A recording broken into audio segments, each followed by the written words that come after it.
시청자 여러분 안녕하십니까? 신통방통 윤태현입니다. 자, 시작하겠습니다. 쌍방울의 대북 송금 의혹 관련해서 이재명 대표의 최측근이었던 이화영 전 경기도 평화부지사가 기존 입장을 확 뒤집으면서 검찰의 칼끝이 이제 이재명 대표의 턱 밑에 다다라 있습니다.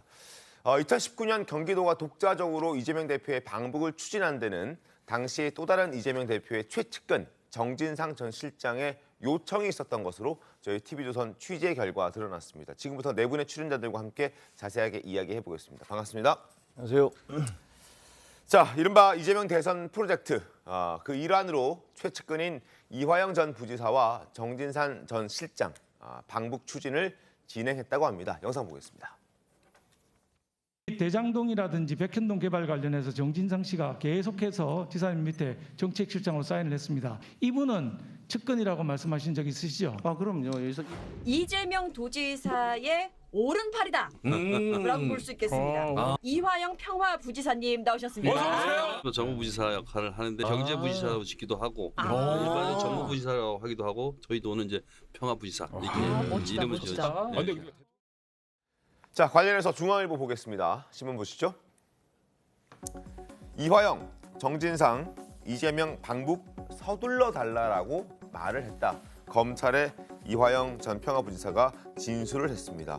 자, 정진상 이 대표의 최측근으로 꼽히는 인물이고 쌍방울과 사업의 개입 의혹도 나와 있습니다. 검찰은 정진상 소환 사실 확인해서 소환해서 사실을 확인하겠다 이런 부분들도 검토하고 있는 것으로 알려졌습니다. 그리고 이 대표는 지금 반발하고 있죠. 검찰이 수사를 하지 않고 정치를 하고 있다 이런 비판을 쏟아내고 있습니다. 자, 박성준 의원님 어떻게 좀 봐야 되겠습니까? 지금 모습을? 이제 검찰에서 이제 수사가 진행된다고 보는데요. 지금 이제 이 검찰이 국제 정세와 한반도 정세에 대한 인식이 좀 없었던 것 같아요. 그러니까 검찰의 수사에만 초점을 맞췄지 네. 이것이 과연 이뤄질 수 있는 상황이냐고 하는 부분을 좀 당시의 상황을 제대로 못 땄던 것 같아요. 그러니까 2018년도에는 사실은 이제 이 트럼프가 2017년 이제 대통령이 되면서 네. 16년 선거를 통해서 남북의 북한에 대한 대북 압박 정책을 엄청나게 가하거든요. 그러다 2018년도에 분위기가 바뀌어서 북한에 대한 관여 정책, 인게이지먼트 정책을 이제 바꾸면서 남북 관계가 이제 물꼬가 터집니다. 2018년도에. 그래서 4.27 판문점 선언이라든가 6.12 싱가포르에서 북미 정상회담, 9.19 평양 공동선언 이렇게 하면서 막 그 남북 관계가 이루어지다가 2019년 2월 27일, 28일 날 네. 하노이에서 북미 정상회담이 결렬이 돼요. 노딜. 네. 결렬이 되면서 남북 관계가 급속도로 악화되는 지경에 이르렀다라는 거죠. 그 부분을 좀 인식을 해야 되는 건데, 그러면 남북 관계가 악화되면서 어떻게 되냐면 북한의 김정은 국방위원장이 남북 접촉에 대한 중단, 금지 명령을 내려요. 그게 이제 아마 제가 기억하기로는 2019년 3월로 기억하고 있습니다. 그러면서 다시 11월인가 언젠가 네. 남북관계 접촉에 대한 금지 명령을 내리면서 남북관계가 정말로 급속도로 악화되는 상황에 있었다는 것이죠. 네. 근데 여기서 이재명 당시 경기도지사가 2019년 9월에 선거법 있잖아요. 네. 당시 경기도지사 2018년 선거에서 그 선거법 관련해서 그 2심 선고 소송이 납니다. 그래서 선고가 나요. 그게 300만 원 당선 무효용이 나는데 아니 그러니까 내 불 끄기도 어려운데 무슨 남북 관계를 위해서 대북 송금을 하고 지금 이게 말이 되냐는 거예요. 이 당시 2019년도에 그러면 북한을 방문하기 위해서 남북 관계가 이렇게 경색 국면에 있고 미국에서도 그렇고 북한에서도 서로 관계가 이렇게 악화된 가운데 있는 상황을 검찰에서 제대로 인식을 못 하고 있는 거고, 또 하나가 뭐냐면 제가 얘기한 것처럼 이재명 그 당시 경기도지사가 선거법으로 9월에 300만 원 선고받아서 자기 그냥 어떻게 할지도 모르는 상황이었단 말이에요. 그 당시 당선이 무효용을 받아서 이게 실질적으로 대법원까지 가서는 어렵다라고 하는 판단이 그 당시 정치부 기자뿐만 아니라 법원에서 다 있었단 말입니다. 알겠습니다. 그런데 그런 상황을 전반적으로 인식을 하지 않고 대북 송금을 했다라고 하는 부분을 김성태뿐만 아니라 이런 어떤 진술로만 해서 이렇게 옥죄는 수사를 했다? 과연 국제 정세 그리고 남북 관계 한반도 그리고 이재명 그 경기지사의 그 선거법 관련된 내용을 잘 알고 이걸 수사를 했는지 그 상황에 대한 인식도 제대로 못하고 그냥 검찰이 하는 거 수사한 아니냐? 거 아니냐 아. 이렇게 인식할 수밖에 없는 것이죠. 알겠습니다. 어떻습니까? 아니 검찰 수사하고 그때 정치 상황하고 무슨 상관이에요? 검찰 수사는 팩트로 하는 겁니다. 지금 500만 불이 넘어간 건 스마트팜 비용으로 했다는 거, 돈 넘어간 건 다 사실이잖아요. 도대체 300만 불은 뭘로 넘어갔어? 이걸 갖고 논란이 됐던 거 아닙니까? 김성태는 일찌감치 그거 이재명 지사 그 방북 비용으로 준 겁니다. 대통령 돼야 된다는데 그러려면 방북해야 된다고 해서 돈 준 겁니다라고 했고, 이화영 씨가 그걸 네. 부인하다가 이번에 시인을 한 거예요. 이거 시인한 거는 변호인들도 다 확인한 거 아닙니까? 아니 팩트가 이렇게 드러나 있는데 거기에 무슨 다른 정황 증거가 이러니까 아니었을 것이고가 무슨 상관이 있으며, 검찰 수사가 지금 범죄 혐의를 수사하는데 그때 당시에 국제 정세와 뭐 정치 상황이 뭐였는지를 왜 그걸 고려해야 됩니까? 그런 걸 고려해서 하는 수사를 정치 검찰이라고 그래요. 그거 지금 민주당에서 계속 비판하고 계신 거 아닙니까? 그러니까 제가 보기에는 이거는 그냥 너무나 명백한 팩트에 대한 얘기고, 증거를 가지고서 그냥 얘기를 하면 됩니다. 지금 그 이재명 지사 대표는 계속 아니라고 얘기했지만 네. 돈을 지출한 김성태, 그리고 그 중간에서 그 역할을 했던 이화영, 두 사람이 더구나 이화영 지사는 측근이었는데 입장을 바꿔서 사실 그랬습니다라고 진술을 하고 있어요. 거기에 대한 해답을 얘기하시면 됩니다. 알겠습니다. 자, 그리고 정진상 전 실장이 이제 개입했다라는 보도가 터져 나오기 시작했습니다. 그 얘기인 즉슨 정진상은 앞서도 영상에서 보여드렸지만 이재명 대표가 인정하는 측근 중에 최측근입니다. 결국 이재명 대표의 지시가 있었다라고 봐야 하는 것 아니냐, 양금 의원님 어떻습니까? 당연히 그 이재명 대표하고요, 정진상은 거의 한 몸처럼 이제까지 움직여왔다는 사실은 모든 지금 상황에서 나오는데요. 대장동, 백현동뿐만 아니라 여기 성남 FC 사건, 그리고 여기 대북 송금 사건에서도 다 정진상하고 논의를 한 다음에 이 모든 사건이 진행되어졌다라고 하는 게 네. 모든 건건마다 이 사람의 이름이 올라오고 있습니다. 네. 그리고 이화영은 이제까지 나왔던 유동규하고는 좀 상황이 다릅니다. 왜냐하면 유동규는 유동규를 거쳐서 김만배가 있고, 김만배를 거쳐서 정진상이 있고, 이렇기 때문에 네. 유동규가 했던 말을 증명하기가 굉장히 앞에서 사실 지금 김만배가 그에 대한 진술을 제대로 하고 있지 않기 때문에 어려움을 겪고 있다고 하실 수 있지만, 네. 이화영은 어떻게 보면은 이재명 지금 현재 대표에게서는 이해찬이라고 하는 네. 줄을 잡아서 당의 주류 세력으로 등장하는데 굉장한 기여를 한 사람이기 때문에 맞습니다. 이 사람에 대한 신뢰가 굉장히 깊었던 거고, 그래서 아마 정진상하고 이런 부분들에 대한 논의가 있었을 거라고 하는 거는 누구라도 짐작할 수 있는 사실입니다. 알겠습니다. 자, 결국 이마만큼 드러난 걸 봤을 때 이화영, 정진상, 그리고 경기도지사 당시 이재명 현 대표, 과연 이재명 대표가 몰랐을까? 그렇게 생각할 수 있을까요? 권세진 기자님, 당연히 알았다고 봐야 되는 것 아닐까요? 네, 그렇습니다. 지금 이제 여기서 등장인물이 좀 많은데, 지금 이재명 대표의 이제 관련 사건이 뭐 대장동에 있고 이 대북송금 사건이 있는데, 지금 여기서 이제 주목해야 될 점은 새로 나온 게 이화영 전 부지사가 그동안은 입을 사실상 다물고 있었거든요. 그랬는데 그래서 이재명 대표에게 불리한 진술 같은 걸 거의 하지 않았던 상황인데 지금 이렇게 나온 거잖아요. 그게 이제 큰 의미가 있는데, 사실 이 이화영 전 부지사가 이제 여기하고만 상관이 있는 게, 여태까지 나온 정진상이나 이런 사람들과만 상관이 있는 게 아니라 사실은 이제 뭐 김만배나 뭐 남원이나 네. 이런 사람들하고도 다 이제 금전적으로 엮여 있다는 이제 저희가 검찰 조서를 입수한 결과 이런 게 지금 드러나고 있거든요. 그러니까 이화영 전 부지사는 정말로 이 다른 측근들, 이 약간 부하 같은 이런 측근들과는 달리 거의 이재명 대표와 이제 거의 정치적 공동체처럼 이제 묶여 있는 상황이었기 때문에, 뭐 국회의원에 출마도 하고 부지사도 네. 하고 이런 상황이었기 때문에 이분이 이런 식으로 이제 태도가 변했다, 이런 것은 이제 뭐 나중에 뭐 억울한 점도 있겠지만, 사실 좀 그런 이 정무회의가 있었다고 하잖아요. 사실 이 정무회의 다 누굽니까? 결국 뭐 정진상이라든가 뭐 이제 김용, 뭐 김현지, 뭐 이런 네네. 정말 측근들, 이런 사람들이 다 있었기 때문에 이화영 지사도 이제 이화영 지사에게 어떤 일이 일어나는지, 이분이 어떤 보고를 받았는지, 무슨 이제 일정을 가지는지를 이재명 대표가 정말로 모를 수가 없다. 이것은 너무나 명백한 사실인데 이것을 알았냐 몰랐냐를 가지고 그 증거를 자꾸 찾으려고 하는 것 자체가 좀 뭐 의미가 없는 일이 아닌가, 좀 이런 생각도 듭니다. 알겠습니다. 자, 이재명 대표 목소리 한번 들어보겠습니다. 이화영 부지사가 대표님 대북 송금을 보고했다라는 진술이 나왔다는 얘기죠. 검찰이 수사를 해야 되는데 자꾸 정치를 하고 있는 것 같습니다. 자, 그리고 민주당 인권위원회도 이화영 전 부지사의 아내가 쓴 탄원서를 공개하면서 검찰이 강압적으로 뭔가 압박하고 있다, 이런 주장을 하고 있습니다. 목소리 이어서 확인하겠습니다.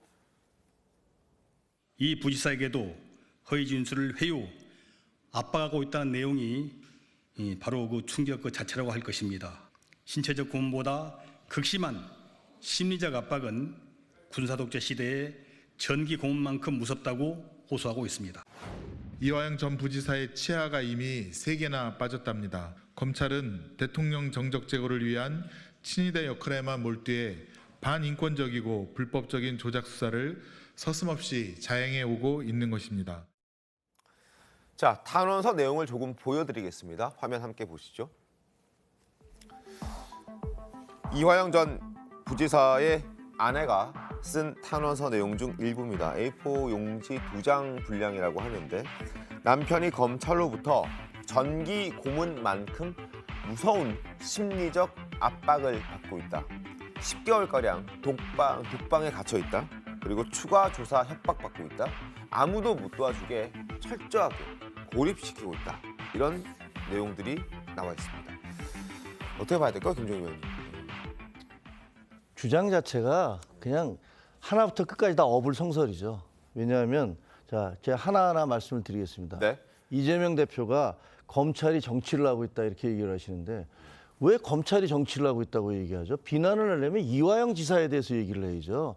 이화영 지사가 정치를 하고 있다라고 주장하면 그나마 이해가 되겠어요.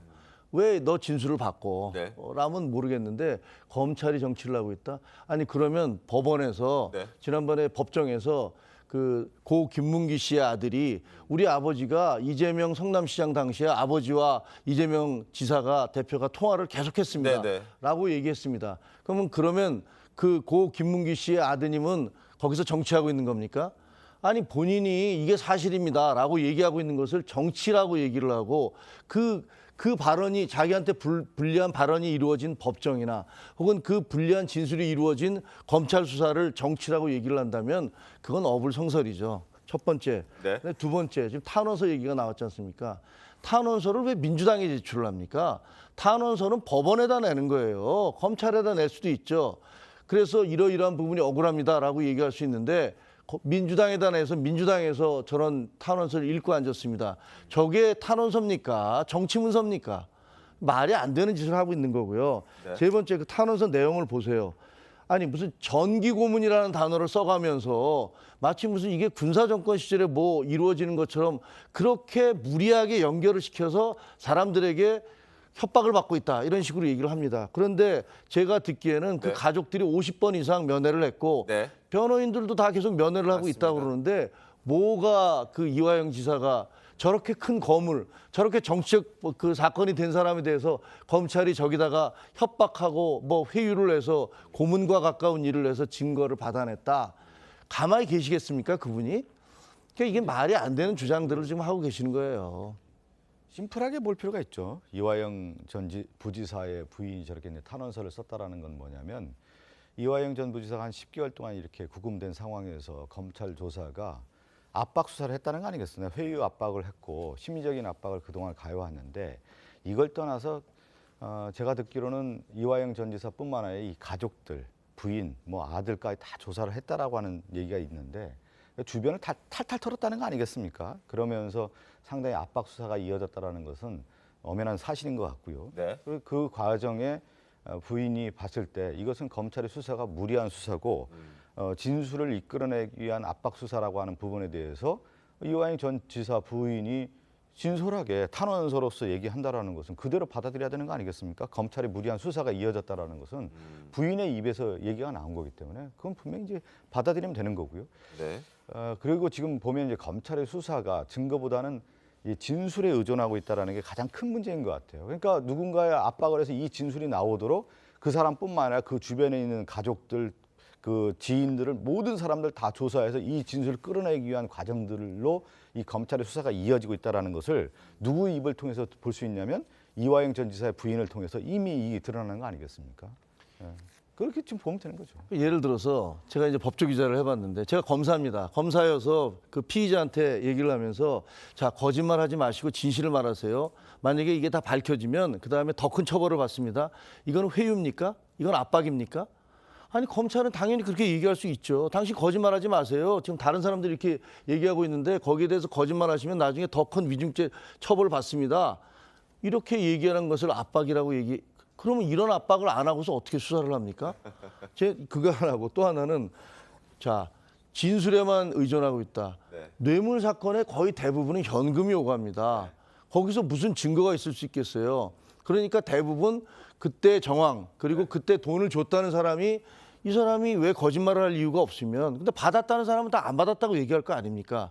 그럼 줬다는 사람이 줬다고 얘기하고 그때 통장에서 돈이 얼마 인출됐고 이런 거를 가지고서 이게 뇌물이 이루어졌나 안 이루어졌나를 얘기하는 거예요. 그럼 저것도 마찬가지 아니겠습니까? 아니 이재명 대표가 그래 내가 300만 불 나 저 대북하기 위해서 북한에 가야 되니까 니들이 좀 작업 좀 해라고 내가 돈 주라고 지시했어라고 얘기하겠습니까? 죽어도 안 할 겁니다. 그러면 그거 뭘로 증명했어요? 그때 밑에서 심부름한 사람, 돈 준 사람 이런 사람들의 의견이 모두가 일치한다면 아 그러면 이 사람이 거짓말하고 있고 나머지 사람들이 진실을 얘기하고 있구나 이렇게 볼 수밖에 없는 거 아니겠습니까? 이거는 너무 상식적인 얘기죠. 알겠습니다. 자, 쌍방울 대북 송금 의혹 수사 지금 급무실을 타고 있습니다. 이재명 대표도 곧 소환 초읽기 들어갔다는 얘기가 나옵니다. 화면 보겠습니다. 쌍방울 대북 송금 검찰 수사 일정. 자, 7월 11일 김성태 전 쌍방울 회장이 800만 달러 대납 이재명 알고 있을 것이다라고 진술했습니다. 검찰이 재판부에 이화영 대북 송금 내용 이재명에게 보고했다는 진술 조서도 제출했다고 합니다. 자, 25일 이르면 검찰 재판에서 이화영 상대 법정 신문을 할 예정이고 7월 중에 정진상 김용의 참고인 신분 조사가 검토를 하고 있는 것 같더라고요. 그리고 7월 말 늦어도 8월 초에는 이재명 출석 조사 뒤 필요시 구속영장 청구 이런 계획을 검찰은 세우고 있다고 여러 언론 보도를 통해서 나오고 있습니다. 자, 이재명 대표 지난달 19일 이런 얘기 했었죠. 대국민 앞에서 나 불체포 특권 포기한다라고 얘기했는데 목소리 한번 들어보시죠. 저에 대한 정치 수사에 대해서 불체포 권리를 포기하겠습니다. 지금까지 그랬던 것처럼 소환한다면 10번 아니라 100번이라도 응하겠습니다. 구속영장을 청구하면 제발로 출석해서 영장 실질 심사 받고 검찰의 무도함을 밝히겠습니다. 양금 의원님, 8월 초에 검찰이 필요하면 영장 청구한다고 하는데 그때 그럼 저 했던 얘기가 있기 때문에 그냥 자연스럽게 걸어가서 실질 심사 받겠다. 우리 그 모습만 상상하면 되는 거죠, 양금 의원님? 저는 사실 그 부분에 대해서 의문이 많습니다. 그렇습니까? 근데 이 표현을 보면은 사실은 그게 정치 수사에 대해서도 불체포 특권을 포기하겠다고 분명히 말씀하셨어요. 그럼에도 불구하고 민주당 의총에서 어떻게 얘기하냐면 정당한 영장에 대해서만 자기들이 불체포 특권을 내려놓겠다고 했는데 그 첫 대상이 저는 이재명 대표가 된다는 사실이 굉장히 어떻게 말하면 아이러니하기도 하고요. 네. 그리고 민주당이 만약에 여기서 불체포 특권이라고 하는 방탄을 다시 시작하게 된다면 이제 민주당은 도덕적으로도 그렇고 당의 어떤 쇄신에 관한 거라도 모든 면에서 저는 수렁으로 빠져서 더 이상 이제 어떤 정당으로서 역할을 하기가 어렵지 않을까. 사실 정당은 도덕성을 기반으로 하거든요. 네. 물론 그 부분에 있어서 가장 치명상을 입게 되지 않을까 싶어서 그렇기 때문에 아마 굉장히 나름대로 고민이 많을 거고 굉장히 여러 차례 의총을 하지 않을까 그런 생각이 듭니다. 알겠습니다. 대북 송금 의혹 관련된 영장 과연 박성준 의원 이건 정당한 영장으로 봐야 수 이건 이제 정치적인 어떤 이재명 당대표에게 이제 숙명과 같은 이제 검찰의 수사가 이어지는 거고 이제 정면 돌파해야 되는 거고요. 이 사건을 이제 바라볼 때 이제 김성태 전 쌍방울 회장의 위상이 뭐냐, 왜 저렇게까지 나왔느냐를 한번 바라볼 필요가 있을 것 같아요. 그러니까 이 사건은 원래는 여러분 기억하실지 모르겠지만 변호사비, 쌍방울 변호사비 대납 사건으로 시작됐어요, 원래. 그러니까 이재명 그 당대표와 관련해서 변호사비를 대납해줬다. 그래서 지금 양금 의원뿐만 아니라 국민의힘 모든 관계자들이 무슨 쌍방울 변호사비 대납으로 도배를 해서 도배. 그냥 의혹제기뿐만 아니라 언론에서 그렇게 하다가 어느 날 갑자기 쌍방울 변호사비 대납 사건을 봤더니 쌍방울에 검사 출신들만 있는 거예요. 다 지금 보니까 자문 변호사니 뭐니 해서. 그 사람들이 그러면 이재명 당대표를 도와줬다는 얘기인데 그러니까 제대로 규명이 안 되는데 어느 날 보니까 김성태 회장이 대북 사업을 하는 데 있어서 송금을 했다라는 이제 의혹이 제기가 됐죠. 이거와 관련해서 김성태 회장에게 검찰의 압박 수사가 이어진 거예요. 그러면서 이 사건이 이제 상당히 갑자기 어느 날 이렇게까지 이제 오게 된 건데 그러면서 검찰의 수사가 김성태 전 회장에게 압박을 했겠죠. 그러면서 이제 쌍방울 수사가 여기까지 오게 된 건데 과연 지금 검찰의 수사가 정당한 수사였는지에 대한 부분 이 문제도 상당히 이제 문제 제기가 될 수밖에 없는 거 아니겠습니까? 그렇지만 이제 이재명 당대표 입장에서는 정면 돌파할 사안일 수밖에 없다라는 거죠. 그 검찰이 마약 사건 수사를 시작했어요. 마약 사건 수사하다 보니까 이 마약 사범이 연쇄살인범이야. 그러면 그 수사는 마약 사범 수사로부터 연쇄살인 수사로 넘어가는 거예요. 왜? 그게 훨씬 더 큰 문제니까. 쌍방울 변호사비 대납 거기서부터 수사가 시작됐죠. 근데 하다 보니까 이게 보니까 북한에다가 300만 불을 뭐 대북 송금을 했어? 500만 불을 했어? 이런 사실이 확인됐어요. 그러면 검찰 수사는 우리 이 부분은 얘기하지 말고 그 변호사비 대납만 수사해야지. 이렇게 수사하면 그게 대한민국 검찰입니까? 그게 전 세계 어느 검찰도 그렇게 안 합니다. 그러니까 지금 현재 그 이재명 대표에 대해서 대북 송금 문제가 불거진 것들 네. 이게 만약에 사실이라면 이거야말로 흔히 얘기하는 천인 공노할 짓 아닙니까? 자신이 대선 후보가 되기 위해서 북한을 방문해야 돼서 기업을 팔목을 비틀어서 300만 불을 북한에다 넘겨줬다? 그 돈이 무슨 북한 인민들의 어떤 복지라든가 이런 걸 위해 쓰이는 거 아니지 않습니까? 그게 북한의 지도부가 정말 호의호식하는 데 쓰인다는 건 다 아시잖아요. 근데 그렇게까지 해서 자기가 대선 주자가 되기 위해서 했다는 것이 사실이라면 네. 이거는 정말 정치적으로 도덕적으로 비난받을 일이죠. 알겠습니다. 이재명 대표는 지금 검찰이 수사를 하지 않고 정치를 한다라고 비판의 목소리를 내고 있는데 과거 한동훈 법무부 장관이 이런 얘기했습니다. 수사는 정치와 무관하다라고 얘기했거든요. 그 목소리 한번 들어보도록 하겠습니다. 국회의원의 불체포 특권은 헌법이 만들어진 이래 지금까지 단 한 번도 빠진 적이 없는 우리 헌법의 상징적인 제도입니다. 그런데 국회의원의 불체포 특권을 이러라고 만든 거라고 생각하지는 않습니다. 수사는 정치와 무관합니다. 수사와 다른 국민들과 똑같은 기준으로 사법 판단을 검찰에서 할 거라고 생각합니다. 자, 그리고 일각에서는 8월부터는 이재명 대표에 대한 영장 청구, 비단 이 대북 송금과 관련된 영장 청구뿐만 아니라 줄줄이 터져 나올 수도 있다. 이런 얘기들도 정치권에서는 흘러나오고 있습니다. 김근식 국민의힘 비전 전략실장의 목소리 들어보겠습니다.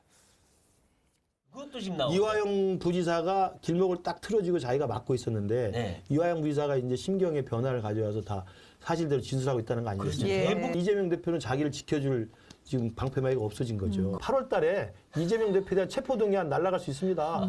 선거포 폭탄 먼저 터져도 또 다른 폭탄은 더 초대형 폭탄이 많이 있어서요. 뭐 그냥 저는 사법 시스템이 제대로 작동되는 걸로만 가도 된다고 생각합니다. 근데 8월에 이렇게 줄줄이 터져 나올지 한번 지켜봐야 될 것 같은데 양금 의원께서는 어떻게 좀 보십니까? 많이 올 것 저는 같습니다. 지금 현재 대형 사건들 아까 김근식 저희 위원님께서도 얘기하셨지만 백현동 사건도 사실은 보면 김인섭이라고 하는 중간 매개체가 있는데요.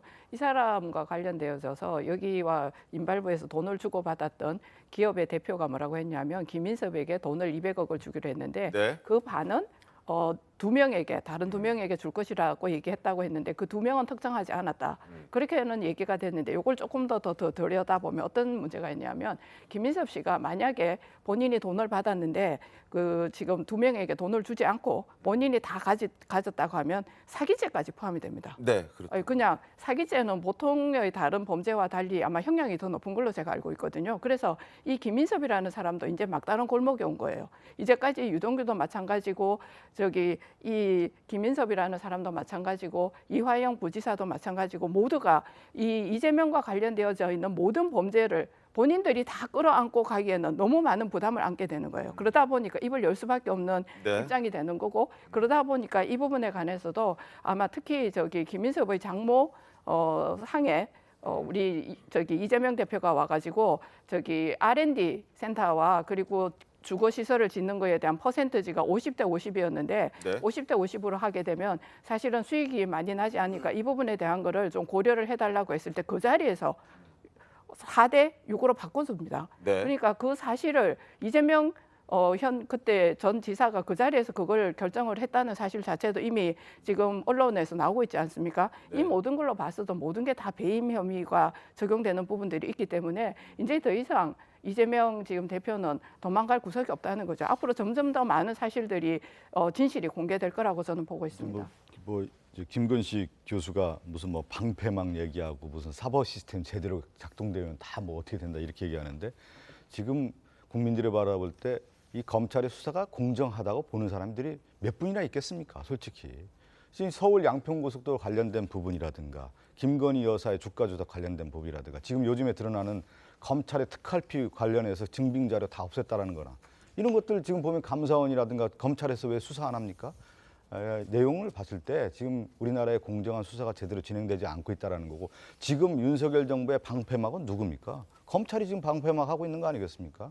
그런 것을 봤을 때 과연 검찰의 수사가 정당한 수사인지 무리한 수사인지 국민들이 다 지켜보고 있는 거 아니겠습니까? 알겠습니다. 한 말씀 하시려고요? 저는 정말 아니라고 봐요. 그러니까 메시지가 마음에 안 들면 메신저를 공격한다는 건 뭐 상투적인 정치권의 습관인데 네. 지금 계속 증거가 나오니까 불리한 증거가 나오면 뭐라고 그러냐면 검찰이 그 공정한 수사를 안 하고 있어. 이게 마지막으로 귀결될 뻔한 얘기예요. 근데 그 얘기를 하려면 지금 현재 증언하시는 분들을 비판을 해야 돼요. 유동규 씨나 김인섭 씨나 그다음에 이화영 씨나 모두가 다 이재명 지금 대표의 최측근이었던 사람들이에요. 그분들이 입장을 바꿔서 진술을 하고 있으니까 그분들을 비판을 하셔야지. 그분들을 상대로 한 수사 자체를 야 이거 다 판 무효야. 옛날에 뭐 고스톱 치다가 자기가 불리해지면 그냥 확 판 뒤집는 거 있지 않습니까? 그런 식의 논리로 그거는 고스톱판에서나 가능하지 현실 수사에서는 불가능합니다. 알겠습니다. 자, 지금 조금 전에 유동규, 김인섭, 이화영 이렇게 거론하면서 그 사람들이 진술을 좀 바꾸고 있다 이렇게 말씀해 주셨는데 뭐 유동규 씨는 대장동과 관련해서 진술을 바꿨고 그리고 이화영 씨도 대북 송금과 관련해서 일부 300만 달러와 관련해서는 진술을 바꿨습니다. 다만 김인섭 씨는 아직까지 이재명 대표에게 불리한 진술은 하고 있지 않습니다. 김인섭 씨에게 돈을 줬다고 하는 그 정모 씨라는 그 대표가 진술을 좀 바꾸고 이재명 대표에게 불리한 진술을 지금 하고 있을 뿐 김인섭 씨는 여전히 부인하고 있다는 점, 요 사실관계를 좀 바로잡고 다음 주제로 가겠습니다. 자, 다음은 윤리위로부터 징계를 받을 위기에 놓인 두 공직자를 좀 짚어보겠습니다. 한 사람은 최근 폭우 속 골프 논란을 빚은 홍준표 대구시장이고요. 또 다른 한 사람은 코인 거래 논란을 빚은 바로 김남국 의원입니다. 일단 홍준표 시장은 사과했습니다. 목소리 들어보겠습니다. 좀 부적절한 처신이었다라는 비판에 대해서 좀 시장님 어떻게 보세요? 부적절하지 않았습니다. 주말에 공무원들이 자유스럽게 개인 활동을 하는 겁니다. 괜히 그 쓸데없이 터집 하나 잡았다고 그래 벌떼처럼 덤빈다. 그런다고 해서 내가 무슨 거기 기죽고 잘못했다 그럴 사람입니까? 난 그런 처신한 일이 없어요. 전국적으로 수해가 우려되는 상황에서 부적절했다는 지적은 겸허하게 받아들입니다.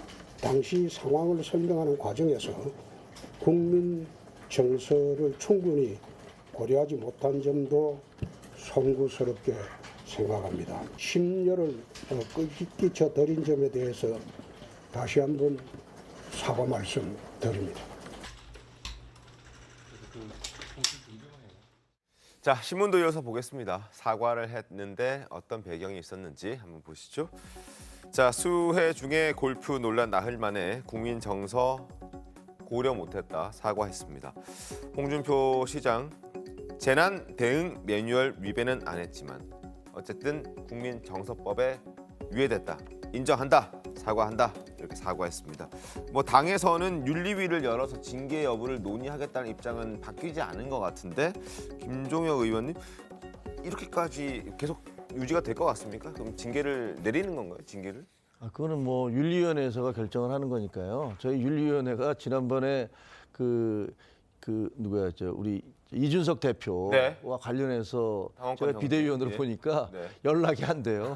연락이 안 되고 뭐 무슨 어떤 결정을 내리는지 저희가 알 수가 없어요. 그래서 이번에도 뭐 어쨌든 직권으로 지금 위원장님이 상정을 하셨으니까 어떤 결론을 내리겠지만 어떻게 내릴지는 저는 알 수가 없습니다. 하지만 어쨌든 홍준표 대구시장께서 뭐 저렇게 90도로 사과를 하면서 또 반성을 했으니까 그런 부분이 참작은 되겠죠. 양금 의원님 어떻게 보세요? 저도 사실은 뭐 처음에 이게 사과가 나오기 전까지는 중징계가 나오지 않을까 그렇게 생각을 했었는데요. 근데 이제 사과를 하셨고 또 저는 조금 사과가 조금 더 빨리 하셨으면 더 좋았을 거라고 생각을 합니다. 그럼에도 불구하고 사과를 하셨으니까 그 결과가 어떻게 미칠지는 모르겠지만 뭐 김정혁 위원님께서도 말씀하셨지만 우리 당에서 사실은 윤리위의 위원이 누구인지 아는 사람도 사실은 별로 없습니다. 그래서 이 윤리위는 자체적으로 모든 걸 다 결정하기 때문에 그 안에 있는 윤리위의 규칙에 보면은 저희가 국가 재난이 있거나 아니면 이렇게 호수공수가 나거나 큰 일이 국민들이 마음이 아픈 상황이 되는 그런 상황 속에서 행동이 제대로 올바르지 못한 행위를 했을 때에는 징계한다라고 되어 있습니다. 그 중에 골프도 포함되어 있고요. 그래서 아마 징계가 이루어지는 것은 반드시 이루어질 것 같습니다. 경고 차원으로 끝나지는 않을 것 같고요. 근데 그 수위가 얼마나 될지에 대해서는 사실은 뭐 저희가 짐작하기는 좀 어렵고요. 그렇다고 해서 아주 경징계로 끝날 것 같지는 않는데 그 수위는 아마 여러 가지 모든 면을 고려해서 이루어지지 않을까 그렇게 생각합니다. 알겠습니다. 근데 제가 요즘에 보면 이제 홍준표 시장이 이제 그 정치 어떻게 보면 한국 정치 고수 아닙니까? 다선의원에다가 당 대표도 하고 대선 후보까지 하고 그 대구 시장까지 하고 전에 경남지사도 했나요? 수많은 이제 정치 경험이 있는데 어느 날 보니까 국민을 자꾸 이기려고 해요. 아니 국민을 이기려고 하는 정치인이 살아남습니까? 겸허하게. 저는 윤석열 정권도 마찬가지예요. 지금 무슨 문제 있으면 국민 이기려고 압박하고 누르려고 하는데 절대 그렇게 되지 않는다. 겸허한 자세로 국민 눈높이에서 맞춰서 정치를 하는 것이 맞는 것이지. 어느 날 보니까 홍 시장님이 힘이 너무 많이 들어가 있는 거예요. 힘 빼셔야 돼요. 힘 빼셔야 돼요. 이건 반박할 수가 없네요. 이 부분에서는 뭐 여야가 비슷한 윤석열 정권도 마찬가지입니다. 힘 너무 들어가 있어요 지금요. 거기까지는 가지 마세요. 자, 김남국 의원 얘기하겠습니다. 자, 윤리위에 회부된 또 다른 한 사람 바로 김남국 의원인데 영상부터 보겠습니다. 금액이 얼마나 거래가 된 거예요? 0.99개인가 금액은 액수는 많지는 않은 것으로 있고 액수가 이 정도 되면 얼마나 되는 거예요? 몇천 원 정도 수준입니다. 네. 그 몇천 원을 거래하기 위해서 그 시간에 그렇게 했다라는 건가 저도 조금은 기억이 안 나기 때문에 이해가 안 되는데요. 자, 저렇게 얘기를 했는데 최근에 나왔던 걸 보니까 뭐 200번 얘기가 나왔습니다. 거래를 수백 번 했다. 저기 윤리심사 자문위에서 이제 조사를 했어요. 그랬더니 이제 상임위 시간에만 이게 상임위 시간이라는 게 이제 딱 그 날이 아니잖아요. 상임위가 열린 시간을 정확하게 해서 한 건데 그게 200번이 넘었다는 거거든요. 근데 이 전에 이제 김남국 의원은 그런 식으로 얘기했죠. 화장실 가서 했다. 상임위 날에 그 낮에 한 건 맞지만 화장실 가서 했다던가 저렇게 몇천 원이다. 근데 본인도 기억이 안 난다고 하면 뭐 사실 할 말이 없는 거잖아요. 이 몇천 원 때문에 내가 왜 그랬는지 기억이 안 난다. 이것조차 이제 상당히 참 재밌게 흘러가는 상황인데 그 윤리위에서 보기에는 그 금액도 총 금액 그날에 이제 얼마였는지까지는 지금 밝히지 않았는데 결국은 이제 뭐 그 굉장히 큰 액수가 오락가락했고 네. 그리고 그 이제 뭐 한동훈 장관 뭐 이제 얘기할 때도 이제 있었던 게 지금 전부 다 이제 드러났잖아요. 이모 논란 얘기할 때. 예, 이모 논란 얘기할 때도 이제 뭐 정신이 어디가 있었냐 뭐 이런 비판을 받을 정도로. 근데 이분이 지금 이럼에도 불구하고 이 상임위 시간에도 계속 이제 코인 거래를 했다. 이거 자체가 굉장히 문제가 아니겠습니까? 투자를 잘해서 돈을 얼마를 벌었고의 문제가 아니라 상임위 시간에 이렇게 할 거면 국회의원은 왜 하느냐. 네. 이제 이런 비판이 나올 수밖에 없는 상황이죠, 사실. 알겠습니다. 자, 이모 발언 기억하시죠?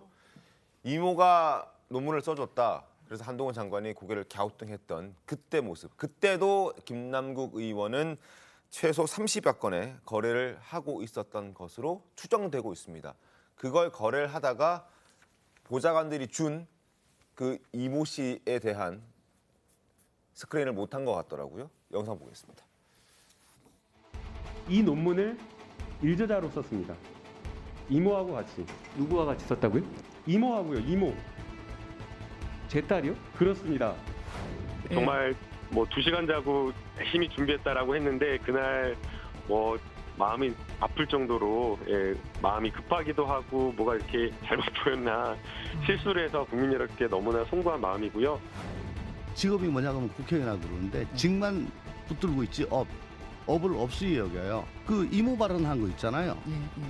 그것도 나중에 보니까 원래 그 방에서 준비한 질문지가 아니었던 것 같아요. 다른 의원 질문지를 받아가지고 한 것 같아요. 그 정도로 예. 그 정도로 어처구니가 없었다 지금 그런 말. 저랬던 김남국 의원입니다. 아, 참 황당하고. 저기에 대해서 예. 제가 한 가지 의원으로 좀 덧붙이고 싶은 얘기가 네. 있는데요. 사실 뭐 청문회라든지 국정감사라든지 이런 거는 국회의원들에게 굉장히 중요한 일 중에 하나입니다. 그럼요. 그래서 저희 의원실에서 아마 주제를 선택할 때도 저와 회의하고 그리고 주제가 선택돼서 그 질문지 내용들이 정리가 되면 이것을 어느 정도 톤으로 어떻게 할 건가까지도 저는 고민하고 그걸 읽어보고 하거든요. 그렇지 않고 저렇게 질문한다는 거 사실 자체가 진짜 어불성설입니다. 자리 국민을 대표해서 가 있는. 네, 그렇습니다.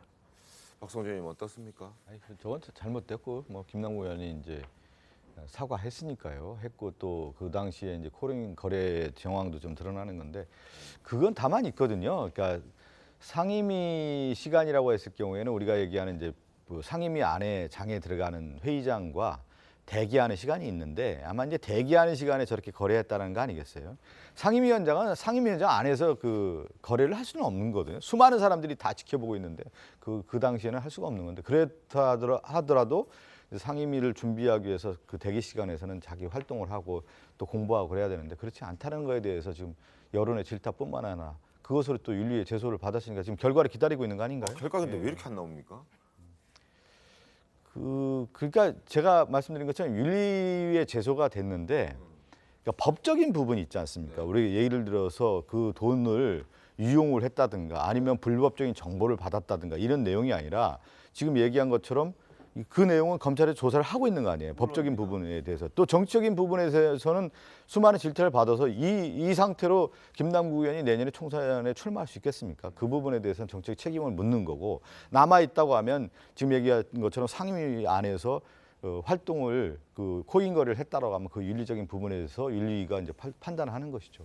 제가 봤을 때 김남국 의원이 윤리자문회의에다가 자문회에서 요청한 자료를 제대로 내지가 않아서 이런 게 계속 딜레이가 된 걸로 저는 알고 있습니다. 근데 뭐 예 말씀하십시오. 그 김남국 의원 같은 경우는 뭐 수천 원 정도 거래했다. 김어준 씨 그 프로에 나와서 그렇게 네네. 얘기했잖아요. 그러면서 왜 했는지를 자기는 잘 모르겠다. 그리고 심지어는 알고 봤더니 이태원 참사에 대한 보고받으면서까지 그 거래를 했다라는 것들이 이렇게 확인이 됐잖아요. 그럼 그건 뭐라고 해야 될 거예요? 저는 저분이 무슨 그 코인 중독에 걸렸나? 아니 그렇지 않으면 어떻게 저럴 수가 있을까? 그 중요한 그 국정을 다루는 과정에서 거기서 이렇게 수시로 몇천 원짜리의 그 코인 거래를 했다라고 하는 것은 그건 도대체 상식적으로 납득이 안 되고 있는 그런 부분이잖아요. 그리고 그러다 보니까 이제 아까 얘기했던 이모니 하는 그런 네네네. 터무니없는 코미디 같은 그런 질문들이 그 국정조사를 완전히 그러니까 청문회장을 거의 코미디왕으로 만들고 시키는 그런 일들이 벌어졌는데 이거를 윤리위에 넘겨서 한다는 것 자체가 처음부터 얘기했잖아요. 이거 그냥 용두사미로 끝날 겁니다. 많은 사람들이 얘기했어요. 민주당에서는 우리 윤리위로 넘겼는데 무슨 소리야? 이제 거기서 밝혀질 거야? 이렇게 얘기했잖아요. 근데 그때 몇 달 전에 그거 넘길 때 그 우리 여권 패널들이 그랬습니다. 그거 넘겨봤자 다 유명무실해지고 용두사미고 아무것도 안 나올 겁니다. 자, 지금 이제 어떻게 되는지 그럼 이제 결과가 나옵니다. 민주당, 자 우리는 진상조사위 그 가동 중단하고 이 양반이 이제 저 김남국 의원 뭐 무소속으로 탈당을 했으니까 윤리위에 넘겼어. 그러니까 윤리위에서 다 밝혀질 거야. 기다려봐. 이렇게 얘기하지 않았습니까? 그 윤리 결과 나오면 민주당이 뭐라고 거기에 대해서 얘기를 하는지 그거를 저희는 꼭 물어봐야 될 것 같습니다. 알겠습니다. 자, 그리고 최근 김남국 의원의 사진이 화제입니다. 화제가 되면서 논란도 되고 있습니다. 활짝 웃고 있는 김남국 의원입니다. 자, 오늘이 7월 20일인데 엊그제 18일에 본회의 참석했을 때 김남국 의원이 환하게 웃고 있는 모습입니다. 당시 혹시 박성준 상황이 기억나십니까? 아니 저는 전혀 그 본회의장이 워낙 크기 때문에요. 네. 떨어져 있을 경우에는 뭐 하는지도 잘 모르는데 저는 저 사진을 통해서 저보고 해석하라고 하는 건데 어떻게 얘기하려고 모였던 때 아닌가요? 그건 잘 모르겠습니다. 어쨌든 본회의장인데 본회의장. 본회의장. 불체포 특권 논의하는 장에는 의원총회이기 때문에 무소속이기 때문에 의원총회에 들어올 수는 없는 거고요. 사실 본회의에서 저렇게 즐거운 일이 막 일어나는 일이 그렇게 많지는 않거든요. 그래서 이제 어떤 상황인지 뭐 시간대 이제 뭐 찍은 기자가 알 수는 있을 것 같아요. 네. 근데 이제 분명한 것은 좀 마음의 안정을 찾았다. 본인이 이렇게 좀 주목을 받고 있다는 사실을 알고 있잖아요. 그러면 좀 굳은 얼굴이나 아까 뭐 홍준표 시장이 사과할 때처럼 좀 이럴 수도 있는데 그러지 않았다는 것은 이제 의정 활동으로 다시 돌아와서 그냥 국회의원 하겠다, 역할을 하겠다. 이렇게 지금 분석이 되고 있는 거죠. 저는 그 부분은 좀 반대 의견인데요. 그 김남국 의원 웃을 수 있어요. 항상 인상 쓰고 있어야 됩니까? 그거 사진 한 장, 웃는 사진 하나 놓고서 저 사람의 뭐 그 심리 상태를 막 그 저희가 단죄하려고 하는 듯한 거는 옳지 않다고 생각합니다. 그 수해 현장에서 충북도 그 공무원이 웃는 모습 지켜갖고 그분 다 가족도 있고 누군가의 아빠일 텐데 그럼 마치 그분이 무슨 큰 죄를 지은 것처럼 그렇게 공격을 했잖아요. 근데 그것도 옳지 않다고 생각하거든요. 상가에서 상주도 부모님 돌아가셨어도 웃을 수가 있어요. 그게 인간입니다. 그런데 그런 사소한 장면 하나를 잡아서 이것을 가지고 막 침도 봉대해서 누군가를 공격하는 것은 그거는 저는 옳은 태도가 아니다. 저도 언론인 출신이지만 언론이 그런 태도를 보이면 안 된다라고 생각을 합니다. 알겠습니다. 뭐 하나의 사진을 놓고 다양한 해석은 충분히 가능한데 이걸 보고 김남국 의원의 활짝 웃는 모습을 보고 그래 웃을 수 있다. 뭐 사람이니까 할 수도 있고 지금 웃을 때냐 지적할 수도 있는 뭐 그런 여지가 있는 그런 한 장의 사진이었습니다. 어쨌든 더 팩트가 촬영했는데 당시 어떤 상황인지는 좀 따져봐야 될 것 같은데 어쨌든 김남국 의원의 사진 잠깐 보여드렸고 지금 세 번째 만나볼 사람 바로 김의겸 의원입니다. 논란이 된 발언이 있었죠. 궁평 지하차도로 이런 얘기를 한 적이 있어서 논란이 됐습니다. 당시 목소리 들어보겠습니다. 지금 중국과 러시아가 마치 범람하는 강과 같은데 윤석열 대통령이 러시아에 가서 한 행동과 말은 우리 조국과 민족의 운명을 궁평 지하차도로 밀어넣는 것과 마찬가지라고 생각합니다. 윤석열 대통령의 폭주 제발 멈춰주시기 바랍니다. SNS를 통해서 사과하긴 했는데 그게 뭐 좀 부족하다라는 지적도 나오고 있고 그런데 저게 오히려 해당 행위 아니냐라는 지적도 나오고 있거든요. 뭐 당 차원에서 징계 가능성은 전혀 없긴 합니다만 양금 의원님 어떻게 좀 저 모습을 봐야 되겠습니까? 저는 저 김의겸 의원을 볼 때마다 사실은 같은 국회의원이라는 것 자체가 저 스스로에게도 다시 물어보는 계기가 되는데요. 저분의 입에서 나오는 모든 말들이 거짓말 아니면 저렇게 상대를 사실 저 2차 가해거든요. 네. 예, 상을 당하신 분들한테는 네. 그렇게 표현하는 거며 그다음에 모든 말들이 그 굉장히 어떻게 말하면 국회의원으로서 지켜야 될 품이라든지 모든 것을 다 내다버리고 오로지 정쟁을 유발하는 모든 표현을 동원하고 있는 것을 볼 때마다 저분을 대변인으로 계속 두시다가 이번에는 바뀌었죠. 그런데 대변인으로 왜 계속 두실까 하는 의문도 사실은 가졌고요. 지금도 저렇게 했으면 우리 당 같았으면 벌써 징계위원회가 열렸을 것 같은데 저희는 징계할 의사가 없습니다. 단지 그 이유에 대해서 물어보면 사과를 했기 때문에 그러면 저렇게 나와서 기자회견을 할 때는 언제고 사과는 왜 SNS에다가 합니까? 나와가지고 기자회견을 하면서 아주 정중하게 잘못된 부분은 왜 잘못됐는지 이야기를 해야 되는 거 아닙니까? 네. 그런 부분들이 모두 다 상쇄되고 그냥 액션으로 쇼로 아마 저는 그 부분에 대한 사과가 있었다고밖에 해석할 수 없다는 점입니다. 과거 이유 대사 국회에 왔을 때 네. 거짓된 정보를 기자들에게 흘려서 이유 대사가 화가 났던 적이 있는데 그때도 대변인직을 유지했던 그 부분을 이제 말씀해 주셨던 네, 것 같고 맞습니다. 그리고 뭐 청담동 술자리라든지 여러 가지 거짓말들을 계속 하고 있다. 그런데도 왜 징계하지 않느냐 뭐 이런 얘기를 이제 국민의힘 의원 입장에서 봤을 때는 저건 징계 사안이다 이렇게 얘기를 하는 건데요. 민주당 어떻습니까? 아니 이제 그 뭐 양금 의원님도 이제 정치인이고 저도 정치인이고 다들 이제 우리 뭐 김종인 의원님도 이제 정치를 지금 하고 계신데 정치는 사실은 이제 말로 하는 거 아니겠습니까? 말이라고 하는 것이 얼마나 이제 무게가 무겁다라는 걸 다시 한번 좀 생각해야 될 것 같고요. 또 이제 정치인들이 이제 비유를 좀 많이 하게 되는데 사실은 그 비유가 네.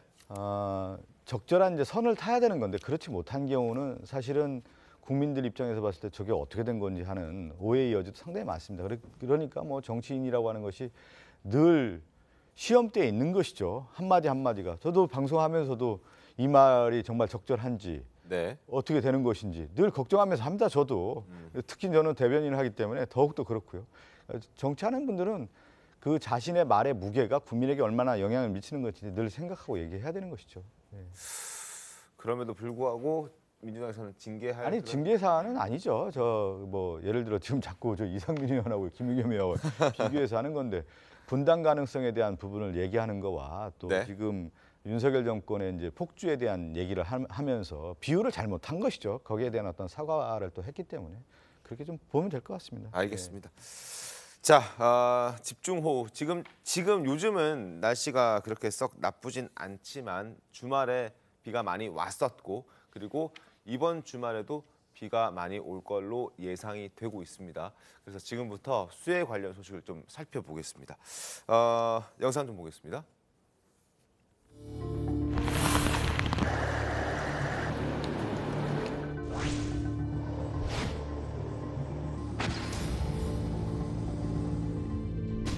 경찰버스도 뭐 와 있고 뭐 했어요. 다른 데보다는 물살이 좀 세게 내려요.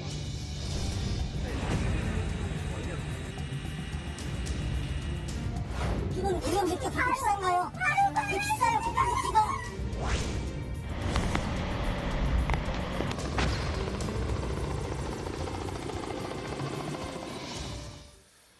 구조 작업을 하던 해병대가 실종됐는데 시신으로 돌아왔습니다. 신문 보겠습니다. 실종 해병대원 14시간 만에 발견됐는데 시신으로 돌아왔습니다. 싸늘한 주검이 되어 돌아왔습니다.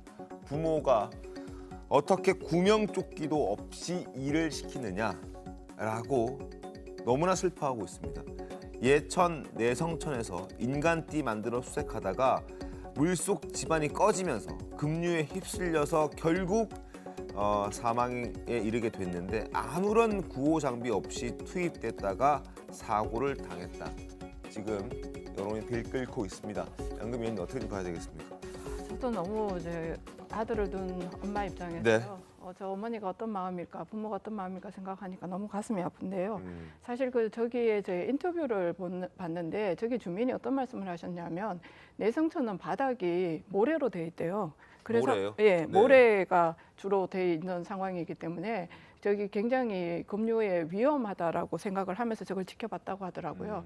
그래서 저렇게 할 때 구조를 할 때 내성천 바닥이 어떤 상황인지 급류가 얼마나 센지 이런 부분에 대해서 저는 이 의사 결정을 하는 사람들이 또 투입을 하게 될 때 그 안전에 대한 것들을 충분히 고려하고 하지 못한 부분에 대해서는 정말 잘못됐다고 생각하고요. 네. 다시는 이런 일이 생기지 않도록 해야 된다고 저는 생각을 하고 있는데 작년과 올해 이런 수해를 겪으면서 제가 좀 느끼는 거는 사실 저는 이제 그 전자 쪽을 전공한 사람이다 네, 네. 보니까 국토 전체에 대한 디지털 트윈 작업을 아무리 많은 돈이 들더라도 해야 되지 않을까 싶고요. 이번에 산사태가 난 것도 그 산사태가 일어날 것이라고 예상하지 못한 곳에서 산사태가 다 일어났습니다. 그리고 하천에서 작년에 냉천에서 이 냉천이 범람해가지고 포스코가 전체가 물에 잠기는 참 국내 초유의 일이 발생했던 것과 마찬가지로 이번에도 미호선에서 발생했는데요. 네. 4대강을 끼고 있는 지천이라든지 지류에 대한 그 강바닥의 하상을 준설한다든지 이런 모든 문제들이 사실은 굉장히 늘 시간이 변하면서 변합니다. 산도 변하고 네. 강도 변하고 이런 모든 것들에 대한 빅데이터를 모아가지고요. 이 전체를 갖다가 통할해서 할 수 있는 그러한 시스템을 장기적으로는 바꿔야 된다고 생각하고요. 그다음에 지금 특별 재난 지역으로 선포된 곳에 국가의 예비비를 빨리 투입해가지고요. 우리 수세민들을 일상으로 빨리 회복할 수 있도록 만들어야 되지 않을까 생각합니다. 알겠습니다. 군의 해명을 잠깐 보겠습니다. 해병 1사단 어떻게 얘기했는지 그래픽 잠깐 띄워주시죠. 물에 들어갔을 때 깊지 않았다. 소방당국과 협의가 이루어진 하천 간 도보 수색 활동했다. 유속이 낮은 상태여서 집안이 갑자기 붕괴할 줄 몰랐다라고 해병대 1사단은 말하고 있습니다. 근데 이걸 사망한 그 유가족이 들었을 때 납득이 되겠습니까? 우리가 이제 안전에 대한 그 제대로 된 이해를 못하는 거예요. 특히 그 물살이라고 하는 것이 보여지는 표면과 안에서 흐르는 유속이라고 하는 것이 전혀 다른 거고 우리가 어떻게 합니까? 집안 상태가 어떤지 그랬을 경우에 최소한의 안전장치를 하고 들어가야 되는 건데 저건 안전 수칙을 제대로 안 지킨 거기 때문에 큰 문제일 수가 있고요. 이번에도 보면은 이 비 피해가 있을 거라고 다 예상했는데 지금 특히 미호천과 관련된 그 지금 대비한 거 보면 제대로 대비하지 않았다라는 것이 지금 인재라는 거 아니겠습니까? 그런 것들을 보면은 아직까지도 우리가 그동안에 그렇게 안전관리, 안전수칙에 대한 얘기들을 많이 해왔는데 그렇지 못하다는 게 또 드러난 겁니다. 저 목숨을 잃은 부모님, 또 목숨을 잃은 그 해병대원 얼마나 안타까운 일입니까? 알겠습니다. 자, 뭐 비통함을 숨기지 못하고 있는 가족들, 해병대원의 유가족들 목소리도 한번 들어보겠습니다. 구명조끼 입혔어요? 구명조끼 입혔냐고. 아니 여기서 물살이 세는데 어저께도 비는 거 아니었는데 왜 구명조끼를 안 입혔냐고요. 왜? 그 기분 구명조끼 그렇게 비싼가요? 비싸요 구명조끼가. 내가 어저께 갑자기 돼서 내가 이렇게 전화를 했는데 내가 어저께 전화 받다가 2분인가 했어요. 물 조심하라고 비가 많이 오니까. 목소리 참 안타깝고 슬픈 뭐 이런 만감이 좀 교차하는 그런 상황인데 고인의 명복을 빌겠고요. 앞으로는 이런 일이 좀 벌어지지 않았으면 하는 그런 바람입니다. 그리고 피해 복구를 위해서 지금 여러 가지 정부 기관들이 움직이고 있는데 경북 예천, 충북, 청주 등 폭우 피해가 컸던 지역 13곳을 특별 재난 지역으로 이제 선정했습니다.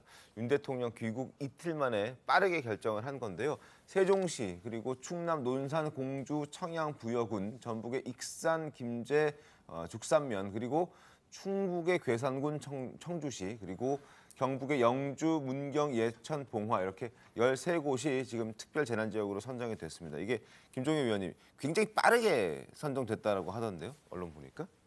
뭐 빠르게 됐지만 그렇다고 해서 뭐 희생자들의 어떤 고통이 더 줄어들지는 않겠죠. 근데 늦장 대응하는 것보다는 어쨌든 대통령이 우크라이나에서 귀국하시자마자 현장을 계속 이틀 연속 내려가고 그다음에 그 관계기관들의 그 재난 지역을 빨리 선포를 해서 대책을 마련한 것은 아주 잘한 것이라고 생각을 합니다. 그래서 어쨌든 이런 일들이 벌어질 때 제가 바라고 싶은 것은 서로 손가락질하는 일을 좀 안 했으면 좋겠어요. 그러니까 옛날에 그 미국에 제가 특파원 할 때 보니까 까트리나 태풍이 몰아닥쳐서 뉴올리언스가 그냥 거의 초토화가 됐거든요. 근데 그때도 사실 그 피마라고 얘기하는 미국의 연방관리청이 제대로 그 예보를 제대로 못하고 하천 범람에 대한 어떤 그런 경고를 하지 못했던 그런 일들이 있었어요. 그래서 거기에 대한 지적이 일부 있긴 했지만 일단 그때 당시에 보면 어떻게 해서든지 이 위기를 빨리 극복하자라는 걸로 여야 언론이 함께 몰고 가더라고요. 그다음에 그거 극복한 다음에 대응책으로 이게 뭐가 잘못됐나. 그래서 뭐 청문회도 열고 그래서 쭉 해서 대응책을 마련해야 하는데 저희는 되게 역순으로 가요. 일단 사건이 터지면 일단 희생양부터 막 찾으려고 그래요. 누가 잘못했어? 어떤 놈이 잘못했어? 거기서 웃었던 사람이 잘못이야? 뭐 길 막았던 사람이 잘못이야? 이렇게 얘기하다가 정작 끝나고 나면 거기에 대한 대책을 세우지 않고 그냥 넘어가 버려요. 그러니까 모든 것이 다 재난이 정치화돼 버리고 정쟁화돼 버리기 때문에 그런 것들이 아니고 일단은 극복을 한 다음에 이게 근본 원인이 뭐였어라고 해서 여야가 함께 모여서 대책을 마련해야지 이런 다음에 이런 일들이 벌어지지 않는데 우리는 순서가 거꾸로 돼서 그냥 서로 한쪽은 변명만 하고 한쪽은 공격만 하고 그러다가 끝나고 난 다음에는 뭐 우리 언제 그랬어? 그리고 또 넘어가 버리니까 이런 일들이 계속 발생하는 것 같아요. 그래서 이번만이라도 이게 뭐 우리가 더 잘했어 못했어 이런 얘기 자꾸 정치적으로 내세우지 말고 우리가 다 잘못했다라는 생각 하에 우리가 여야가 모여서 그러면 이게 진짜 어떤 것이 문제였는지를 점검해보자라는 그런 태도를 갖는 게 중요하지 않을까 생각됩니다. 알겠습니다. 너무 좋은 말씀 해주셨는데 그래도 여전히 정쟁은 계속되고 있습니다. 참 안타깝습니다. 목소리 들어보겠습니다. 인권 카르텔, 부패 카르텔에 대한 보조금을 전부 폐지하고 수해 복구와 피해 보전에 재정을 투입해야 됩니다. 인권 카르텔과 재난은 직접 관련이 없고 아무 연관성이 없는 얘기인데 신중했으면 어땠을까 그런 아쉬움이 남습니다. 국가 예산이 대통령 호주머니 쌈짓돈이 아닙니다. 하루가 급한데 어느 세월에 그 돈으로 피해 복구를 한단 말입니까? 그런 시각을 가진 분들의 주장이죠. 예산을 좀 효율적으로 쓰자, 또 수혜라든지 꼭 필요한 데 쓰자, 뭐 그런 취지로 하신 말씀이지. 국가적 재난을 이용하고 국민적 상처에 소금 뿌리는 재난의 정치화도 이제 멈추기 바랍니다. 협치가 최고의 혁신입니다. 자, 여야가 여전히 정쟁 중입니다. 재난을 이용하고 있다. 서로 비난과 비판을 하고 있는 그런 상황입니다. 양금 의원님 어떻게 좀 봐야 되겠습니까? 사실 이거는 이제 이 말을 하기 전에 이번 윤석열 정부의 앞으로 정책 중에 하나 중요한 정책이 긴축 정책을 통해 가지고 나라 빚을 늘리지 않는다. 이것이 굉장히 중요한 정책 기조 중에 하나거든요. 사실 뭐 지난 정부 탓을 하려는 게 아니라 뭐 코로나로 인한 부분도 있고 그다음에 방만한 어떤 그 재정의 운영으로 인해 가지고 나라 빚이 400조 원 넘게 늘었습니다. 그래서 이 부분에 대해서 미래 세대에게 저희가 그 부담을 주지 않기 위해서 긴축 재정을 하겠다라는 기조를 가지고 있고 그렇기 때문에 추경을 하지 않는 범위 내에서 이 부분을 아껴 써서 잘 저희가 해결을 하겠다고 하는 거고. 그런 차원에서 그럼 인권 카르텔, 부패 카르텔 아니요, 그런 건 아니고 제가 조금 더 얘기를 하자면 예비비를 동원해 가지고 저희가 빠르게 이 부분에 대해서 이제 그 재난을 극복하기 위한 비용으로 쓸 건데 장기적으로 봤을 때에 저희가 좀 더 이렇게 새는 부분 뭐 지난번에 보니까 뭐 여러 가지 보조금 관련해 가지고 거의 한 8천억 정도 되는 돈이 잘못 집행된 것들이 있었습니다. 이런 것 등을 우리가 앞으로 잘 관리해서 이런 돈을 국민들을 위해서 쓰자 이런 뜻으로 하신 말씀으로 저는 이해하고 있습니다. 이제 그 뭐 대통령께서 뭐 인권 카르텔, 부패 카르텔과 이 수혜에 연관시키는 것은 좀 저는 잘못된 어떤 표현이라고 보고요. 지금 가장 중요한 것은 지금 양김 의원도 여러 가지 얘기를 했지만 피해 복구, 피해 지원, 재난 방지 대책 아니겠습니까? 이 부분을 어떻게 할 건가? 그러면 국회 차원과 정부에서는 어떻게 할 건가에 대한 것을 구체적인 방안들을 내놔야죠. 지금 신속하게 결정해야 되는 건데 지금 보니까 그동안에 많은 입법들이 있었는데 재난관리기본법이라든가 수해복구 특별법 같은 법안이 있는데 이게 좀 미비하다는 거 아니겠어요? 특히 수해복구 특별법 같은 경우는 환경부와 국토부가 관할 싸움이 일어나가지고 제대로 된 법안이 안 됐다는 거 아닙니까? 그래서 윤지혁 그 국민의힘 원내대표도 법 개정하겠다, 신속하게 하겠다고 하니까 국회 차원에서 빨리 상임위 열어서 이런 법 개정 절차 빨리 들어가야 되는 거고 지금 얘기한 것처럼 이 법이 만들어졌다고 하더라도 피해 지원과 관련된 금액은 미비하다는 거 아니에요. 그러면 이걸 어떻게 할 건가? 구체적으로 미비한 부분을 보완해 줘야 되는데 그러면 국회 차원도 그렇고 정부 여당에서도 그렇고 추경을 편성하던가 해서 신속하게 지원하는 방안들을 모색해야지 지금 뭐 김종인 의원님이 얘기하잖아요. 남탓 니탓 할 것이 아니라 피해자의 입장에서 봤을 때 어떻게 할 건가에 대한 구체적인 방안들, 법제도 개선 부분하고 피해 지원에 대한 금액 부분 이런 것들을 신속하게 처리해야 되는데 그러한 면에서 지금 국민의힘에 있는 여당이 신속하게 더욱더 한 발짝 앞서서 나가야 된다 이런 말씀 드리는 겁니다. 정부 측에서 이에 대한 준비를 제가 하고 있는 걸로 알고 있고요. 이 부분에 대해서는 아마 곧 발표가 있을 거라고 생각을 하고 있습니다. 네, 알겠습니다. 수해 복구 재원 놓고 여러 신경전이 벌어지고 있는데 뭐 앞서 많은 분들이 얘기해 주셨겠지만 공방이 너무 길게 가지는 않았으면 하는 바람입니다. 자, 지금부터는 핫한 인물들 만나러 가겠습니다. 오늘의 첫 번째 인물은 가수 김용필 씨입니다. 자, 김용필 씨의 무대를 보고 이야기를 이어가겠습니다. 방송 20년 동안 원 없이 했고 노래에 대한 미련이 워낙 컸기 때문에 또 이 자리에 서게 됐습니다. 다시 못 올 것에 대하여 너만에 대하여 씨는 또 올랐습니다. 명미준 캐스터 그리고 권예린 캐스터와 시장 분위기 나눠보겠습니다. 쉴 곳이 되어준 그대 당신은 나만의 사랑 영원한 내 사랑이요 아름다운 당신은 내 마음의 빛이 되리라. 자, 허재 변호사님, 지금 김용필 씨가 무대를 저희가 좀 보고 왔는데 뭐 신곡 냈다고요? 맞습니다. 그렇습니까? 낭만연가 발표하고 이제 가수로서 본격적인 첫 발을 내딛게 됐는데요. 김용필 씨를 알린 어떤 가수로서 알린 첫 곡이 최백호 씨의 낭만에 대하여라는 곡이었어요. 그렇죠, 그렇죠. 우리 미스터트롯에서 너무 다들 이렇게 흥분하면서 봤던 기억이 저도 나는데요. 네, 또 최백호 씨와의 이 또 끈끈한 선배로서의 인연도 또 이어오고 있다고 합니다. 최백호 씨가 김용필 씨한테 이렇게 싱글 처음에 내는 그 날 맞춰가지고. 네.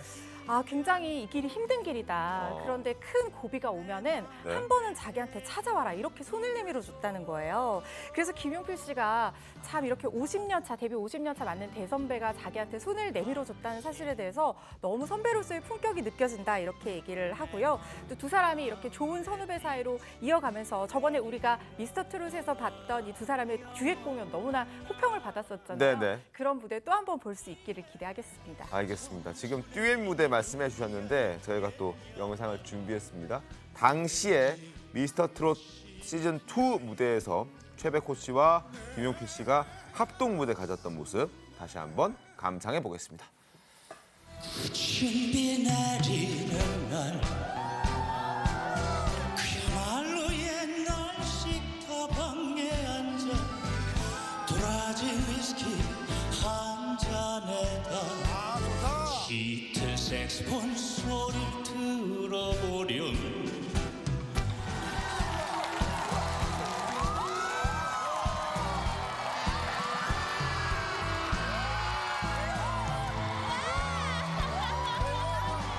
이제와 새삼이 나의 청춘의 미련이야 있겠냐만 왠지 한 것이 비어있는 내 가슴에 다시 못 올 것에 대하여 나만에 대하여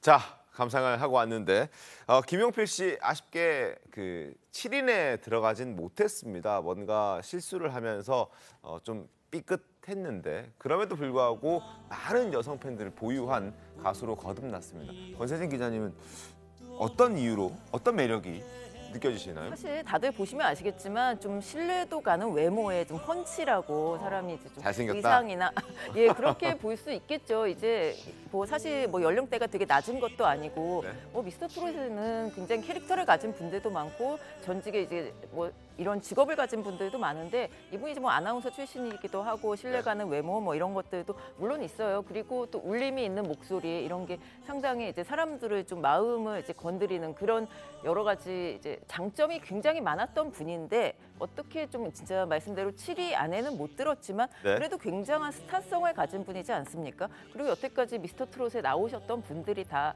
인생의 스토리를 다 갖고 있는 분들이고 이분의 팬들은 다 아 그래 나도 제2의 인생을 살 수도 있구나. 그리고 내가 좀 어려웠거나 뭐 다른 일을 하더라도 좋은 내가 좋아하는 일을 하고 이렇게 사람들의 사랑을 받을 수 있구나. 뭐 이런 면을 좀 많이 보여줬던 것 같아요 이분이. 그래서 앞으로 이번에도 이제 새 싱글 내고 좀 더 성공의 길을 가지 않을까 이렇게 좀 기대가 되고 있습니다. 네.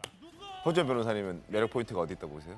김용필 씨는 이때까지 보기 어려웠던 굉장히 독보적인 매력을 가진 가수라는 독보적인 생각이 매력? 들어요. 왜냐하면은 저렇게 최백호 씨의 낭만에 대하여 저런 곡을 저렇게 소화할 수 있는 가수가 이때까지 없었거든요.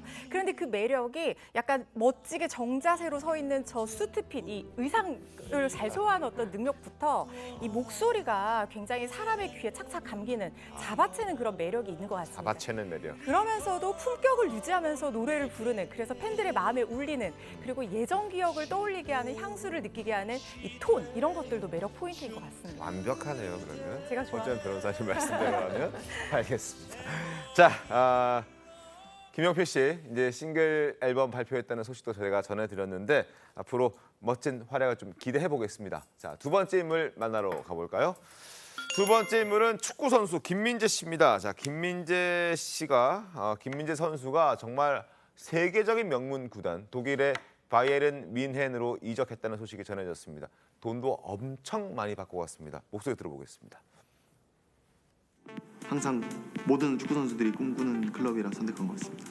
그냥 일단 감독과의 미팅이 너무 좋았고 이제 구단 클럽에서 저를 얼마나 원하는지를 보여줬고 그리고 일단 첫 번째는 경기장에 나가는 것이 첫 번째 목표고 이제 더 나아가서 챔피언스리그에서 우승하는 것들 그리고 모든 이제 컵 대회, 리그 다 우승을 해서 이제 트래블을 하는 게 제 목표입니다.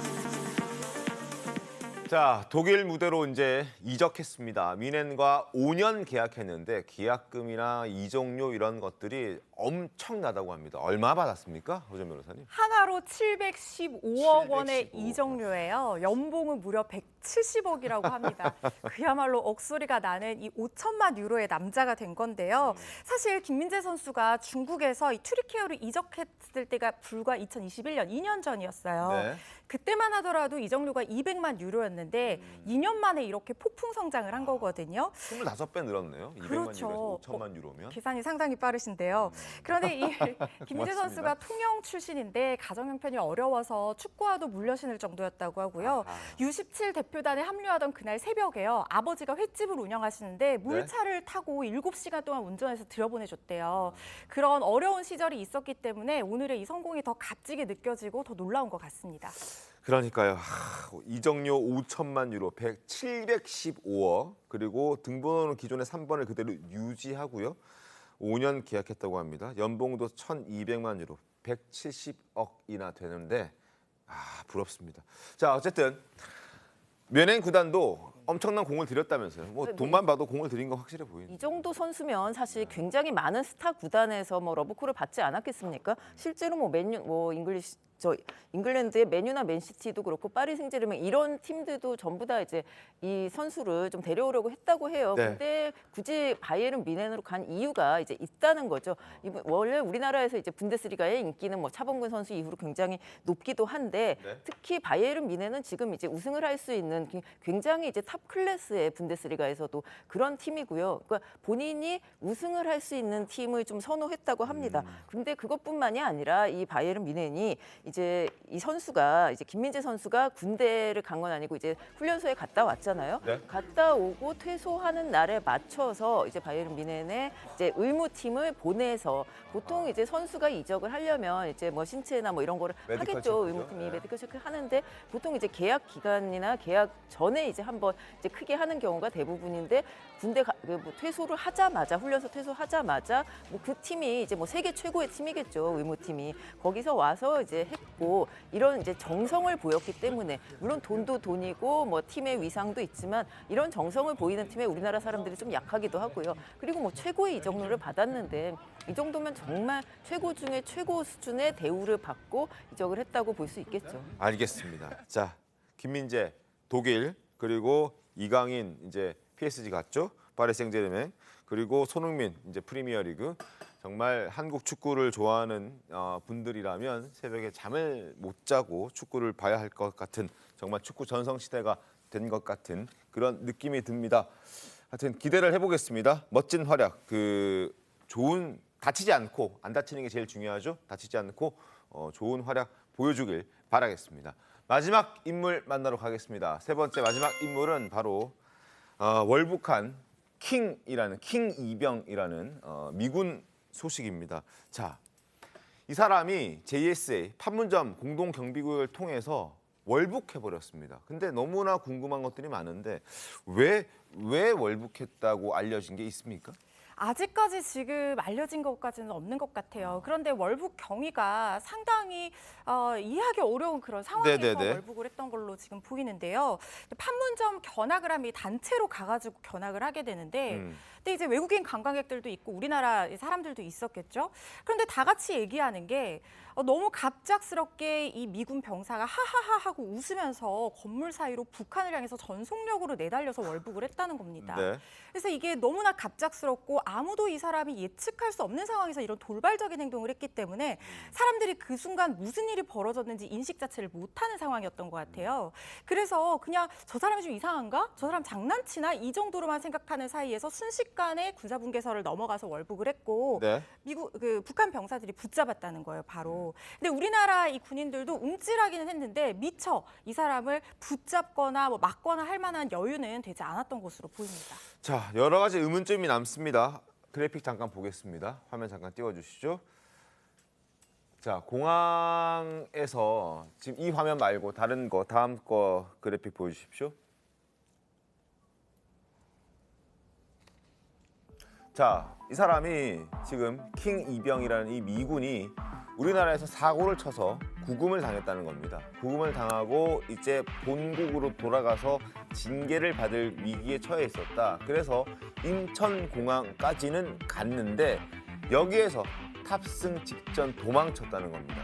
약 85km를 이동해서 군복이 아닌 사복으로 갈아입고 민간인으로 위장한 채 판문점 JSA를 통해서 견학 신청을 했고 견학을 한 다음에 견학 중에 월북했다. 근데 견학을 하려면 미리 사전에 예약을 해야 하고 여러 가지 신분증이라든지 어떤 검사를 합니다. 그런데 그 검사하는 과정에서 어떻게 미국으로 돌아가야 할 국내에서 잘못을 해서 구금이 됐었던 이런 이력들이 안 남았던 건가요? 어떻게 견학을 할 수 있었던 거죠? 제가 이 사건을 보고 두 가지 궁금증이 들었습니다. 첫 번째는 이 공항을 빠져나간 경위, 그다음에 두 번째는 판문점 견학을 하게 된 경위, 어떻게 방금 했느냐? 질문하신 부분이죠. 일단 공항에서 지금 이 사람이 왜 공항에 갔냐면요. 한국에서 뭐 폭행이라든가 공용물건 손상 이런 범죄에 연루가 돼서 징계를 받기 위해서 본국으로 송환 절차를 밟고 있던 중이었어요. 그래서 미군 호송관들이 공항 검색대까지 이동을 같이 해서 이 사람 들여보냈는데요. 비행기 탑승 직전에 여권을 분실했다라고 얘기를 했다고 합니다. 여권이 없으면 비행기 탑승을 할 수가 없잖아요. 그렇긴 하죠. 그래서 공항을 빠져나간 걸로 보이는데 바로 그 다음 날 85km 떨어진 판문점에 이 사람이 모습을 드러낸 거예요. 판문점 견학팀에 합류를 한 건데 그런데 판문점 견학이요. 제가 오늘 방송 끝나고 판문점 가고 싶다 해서 바로 되는 게 아닙니다. 그러니까요. 예. 최소한 일주일 전에 특히 외국인 같은 경우에는 지정된 여행사를 통해서 여권 정보를 다 주면서 신청을 미리 해야 돼요. 그리고 최소 3일 전에 방문객 명단이 유엔사에 통보가 됩니다. 그렇다면 이 사람이 자신이 송환되는 날짜에 맞춰서 이런 것들을 다 미리 계획해서 여행사도 알아보고 신청도 했다는 얘기잖아요. 탈북 순간은 좀 충동적으로 보였지만 사실상 굉장히 계획적으로 보시는 어떤 정황이 엿보이는 거죠. 그리고 또 한 가지 궁금한 점은 유엔사에서 분명히 명단을 받았을 텐데 어째서 걸러내지 못했는가. 그러니까. 예, 이런 여러 부분도 가지. 좀 의문이 남는 부분입니다. 한미 양국 모두 이 현재 상황을 예의주시하고 있습니다. 한미 양국 국방장관 그리고 국방부 차관 목소리 들어보겠습니다. We believe that he is in the BRK custody. And so we're closely monitoring and investigating the situation. My concerns, I'm absolutely foremost concerned about the welfare of our troop. And so we will remain focused on this. And again, this will develop in the next several days and hours. 현재 미국의 입장에서는 병사의 안전을 우선순위로 놓고 다시 송환받기 위한 노력을 전개해 나갈 것으로 보입니다. 자진해서 간 것 같아요. 혼자 독자적으로 한 결정을 한 것이고 그렇기 때문에 자진해서 월북했다고 볼 수밖에 없는 것 같습니다. 자, 트래비스 킹 이병, 이 킹의 어머니는 빨리 이제 미국으로 돌아오라라고 얘기를 하고 있는데 아들이 그럴 리 없다, 아들이 북한에 갈 리 없다라고 주장을 하고 있는 그런 상황입니다. 상상도 할 수 없다. 나는 아들이 자랑스럽다. 아들이 미국 집으로 돌아오길 바랄 뿐이다. 그런데 권세진 기자님, 북한으로 가버렸습니다. 간과한 팩트잖아요. 어떻게 해야 됩니까 이제? 돌아올 수 있습니까? 돌아오는 건 쉽습니까? 어떻습니까? 솔직히 이게 이분이 또 병사잖아요. 네. 그렇기 때문에 월북은 했는데 북한에서 안전하게 이렇게 보존이 된다, 이것은 절대로 지금 공부할 수 없죠. 할 수가 없는 상황이고요. 사실 이거에 대해서 이제 국민의힘 의원인 태영호 의원이 좀 재밌는 얘기를 했습니다. 미군 병사 한 명이잖아요. 네. 가성비가 떨어진다는 거예요. 북한에서는 이 사람을 데리고 사실 뭐 월북을 하거나 좀 중요한 인물이 월북을 하거나 외국인이 월북을 이제 자진 월북을 하면 북한은 이것을 굉장히 잘 이용하려는 그런 게 굉장히 크죠. 사실 그런데 이분은 사실 뭐 폭행 혐의가 있기도 했고 지금 별로 좀 여러 가지 의문점이 드는 사람이기도 하고 직급이 높은 것도 아니고 이제 가치가 있느냐 뭐 이렇게 생각할 수 있는데 일단 미국이라는 정부는 항상 우리 병사의 안녕이 가장 중요하다라고 항상 얘기를 하고 이제 데려오기 위해서 많은 노력을 하잖아요. 항상 그것을 이제 이용할 가능성은 있죠. 뭐 병사든 아니든 그냥 일반인 미국인이건. 근데 이제 가족의 입장에서는 우리 또 원비어 사건이 있었지 않습니까? 일단 북한에 발을 딛는 순간 누구도 안전을 보장받을 수 없는 게 사실이에요. 그렇기 때문에 이 분이 이제 어떻게 되는, 지금 북한에서 지금 한 하루가 지나도록 아무 반응도 보이지 않고 있는 상태고 뭐 이제 추측을 하자면 어디 끌고 가서 조사를 하고 있겠죠. 그 다음에 이제 선전에 이용을 하든지 아니면 협상에 이용을 하든지 여러 가지 가능성은 있는데 사실 그것보다 이제 이 가족들을 위해서 빨리 이제 자진 월북을 했으면 본인이 이제 월북할 의사가 있었다라던가 아니면 내가 여기서 살겠다 이런 것을 빨리 이제 확인을 하고 사실 이게 잘 안 되기 때문에 여러 뭐 어민이라든가 뭐 여러 가지 일이 있었으니까요. 좀 빨리 조사하고 빨리 밝혀줬으면 좋겠습니다. 알겠습니다. 북한이 그렇게 빠릿빠릿하게 움직이는 뭐 조직은 아니니까 뭐 우리 원하는 대로 빨리 되질 않을 것 같은데 하여튼 상황을 좀 지켜보겠습니다. 자, 그리고 대전에서 발생한 사건 소식도 하나 짚어드릴 텐데요. 영상 보겠습니다.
노래가 좀 적절하진 않은 것 같은데 하여튼 자, 범인 잡혔습니까? 네, 잡혔습니다. 하루 만에 잡혔고요. 저렇게 뭐 옷 3번 갈아입고 택시 6번 갈아타고 해도 CCTV 제3의 눈이 있습니다. 경찰이 24시간 동안 수백 대 CCTV 다 분석해서 잡았다고 하는데요. 근데 이 사람 지금 동종범죄 저지르고 출소한 지 얼마 안 된 사람이었다는 거예요. 아, 그래요? 네, 누범 기간입니다. 이렇게 누범 기간에 범죄를 저지르게 되면 가중처벌. 가중처벌됩니다. 장기 네. 2배까지 가중할 수 있고 집행유예 선고 안 되거든요. 그렇기 때문에 이 사람 굉장히 무겁게 처벌받을 거라는 생각이 듭니다. 알겠습니다. 자, 잠시 뒤에 돌아오겠습니다. 자, 오늘 준비한 신통방통 여기까지입니다. 내일 8시 50분, 8시 50분에 더 신통하게 돌아오겠습니다. 고맙습니다.